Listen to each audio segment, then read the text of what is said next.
नमस्कार. श्री स्वामी समर्थ.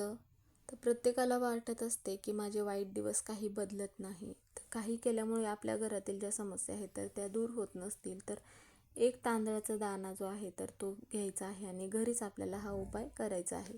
सगळे उपाय करून बघितले पण तुमचे चांगले दिवस काही येत नसतील, तर मग आपल्या आयुष्यामध्ये कोणत्या समस्या असतील तर त्या त्या दूर होण्यासाठी कोणत्याही पौर्णिमेपासून आपल्याला हा उपाय करायचा आहे. एक अखंड तांदळाचा दाणा घ्यायचा आहे आणि तुमची जी पण काही इच्छा असेल तर ती इच्छा बोलायची आहे आणि शिवलिंगावरती हा जो तांदळाचा दाणा आहे तर तो अर्पण करायचा आहे. आता हा तांदळाचा दाणा कधी अर्पण करायचा आहे? ज्यावेळेस सकाळी तुम्ही देवपूजा कराल, देवपूजा करून झाल्यानंतर हा उपाय आपल्याला करायचा आहे. दररोज तुम्ही हा उपाय करायचा आहे. हळूहळू सगळे वाईट दिवस जे आहेत तर ते दिवस संपतील आणि तुमच्या सगळ्या ज्या इच्छा आहेत तर त्या इच्छा नक्की पूर्ण होतील. त्यामुळे मग आपल्याला दररोज हा उपाय पौर्णिमेपासून करायचा आहे. श्री स्वामी समर्थ.